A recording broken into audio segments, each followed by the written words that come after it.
Right now, 1/5 of all the oil humanity burns each day must squeeze through a gap of water 21 miles wide. This week, fewer than 10 ships a day are daring to cross it. Normally, 150 make the trip. This is the Strait of Hormuz, the narrow bend of sea between Iran and Oman, connecting the Persian Gulf to everything. At its narrowest navigable point, it is about 21 nautical miles across, roughly 39 kilometers of contested, crowded water. But ships cannot use all of it. Commercial traffic is squeezed into 2 lanes, each just 2 nautical miles wide. One lane runs inbound, one runs outbound, separated by a 2-mile buffer. Loaded supertankers thread this needle around the clock.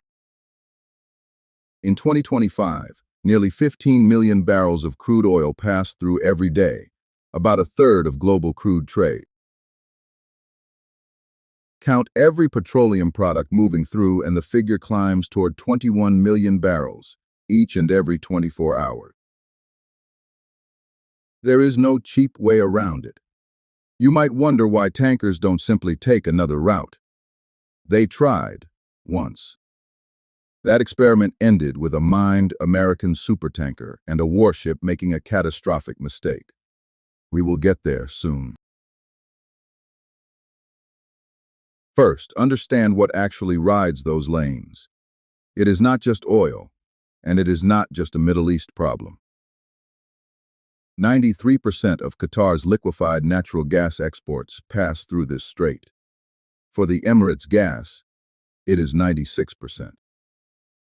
Together, that is roughly 1/5 of the entire world's trade in liquefied natural gas, the fuel behind electricity and heating. And for Qatari gas, there is no plan B whatsoever. No pipeline, no alternative port. This strait is the only door. Follow the tankers east and you see who really depends on it. Most of this energy is bound for Asia. China and India alone take 44% of the crude oil that exits the strait. Their factories run on this water. So when Hormuz shakes, the tremor does not stay in the Gulf. It travels through every supply chain on Earth. Fertilizer is made from natural gas. Ships and trucks burn fuel. Food prices quietly depend on both of those things. A disruption here raises energy, fertilizer, and transport costs all at once, and they land hardest on the world's poorest household. Which brings us to the question the world is asking right now. What actually happens when someone closes the door? On July 14th of 2026, the blockade snapped back into place. Iran resumed attacking tankers, and American strikes answered them.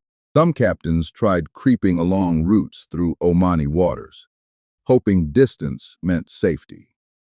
The attacks simply followed them there too. The traffic numbers tell the story better than any headline. A normal month sees around 3,000 vessels transit the strait. In April of 2026, that number collapsed to just 191 ships, a fall of over 90%.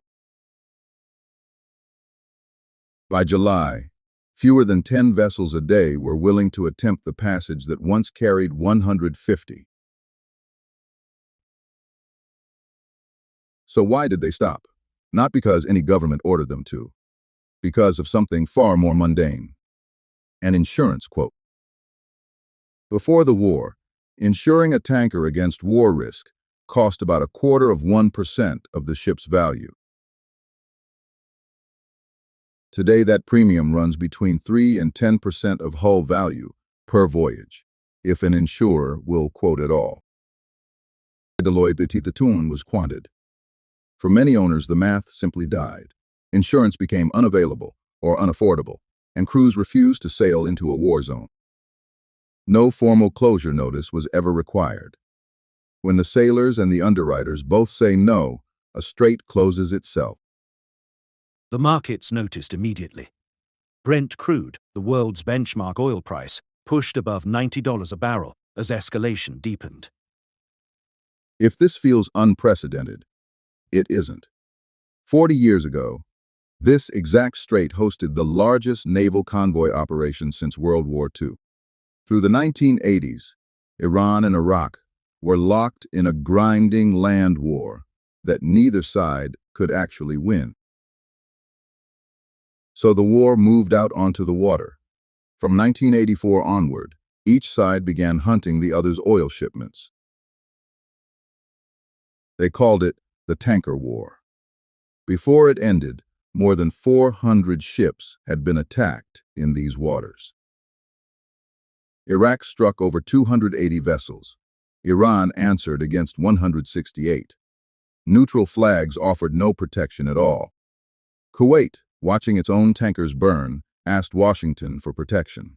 The American answer was creative, controversial, and legally very strange. Reflagged the ships. Kuwaiti tankers were given American flags, American names, and therefore the protection of the United States Navy. The escorts, called Operation Earnest Will, began in July 1987, the largest naval convoy operation since the Second World War. It went wrong almost immediately. On one of the first escorted convoys, the reflagged supertanker Bridgerton struck an Iranian mine. A ship under American naval protection, crippled by a cheap floating weapon. The lesson was humiliating, and it was clear. In waters this narrow and crowded, even the world's most powerful navy could not guarantee safe passage. Geography was beating firepower. Then came the tragedy. In July 1988, the American cruiser Vincennes mistook an Iranian airliner for a fighter jet. It shot down Iran Air Flight 655. The tanker war's final lesson: crowded choke points turn mistakes into catastrophes. Which raises the 40-year question. If this strait is so dangerous, why hasn't the world simply built a way around it? The world has tried, twice at scale. Two major pipelines exist precisely to sneak oil past Hormuz without touching water. Saudi Arabia's East-West pipeline carries crude from its eastern oil fields clear across the country to the Red Sea. That line can move 5 to 7 million barrels a day. Impressive, until you remember what the strait normally carries. The Emirates built the Habshan-Fujairah pipeline, skipping the strait to reach the Gulf of Oman, moving under 2 million barrels. Add both up generously and you reach perhaps 5.5 million barrels of realistic, actually available bypass capacity. Set against roughly 15 million barrels of daily crude flow, those pipes can carry barely a third of the load. And for Qatar's natural gas, remember, bypass capacity is precisely zero. That particular door still has no spare key at all. The Gulf states know it. The Emirates are now racing toward 3.6 million barrels of bypass capacity by mid-2027. Until then, rerouted ships sail all the way around Africa instead, adding 10 to 14 days to every single voyage. So here is what the Strait of Hormuz really is. Not a shipping lane, but a tax on the entire planet. When it flows, nobody thinks about it. When it chokes, the price appears in fuel, fertilizer, food, and freight everywhere. The world's poorest households, living furthest from the Gulf, pay the most through grocery bills that never mention the word Hormuz. 21 nautical miles of water, 2 narrow shipping lanes, and 1/5 of humanity's daily oil. That is the entire hostage situation. The world has known this for 40 years, fought a war inside it, and still has not built an exit. And here is the uncomfortable part.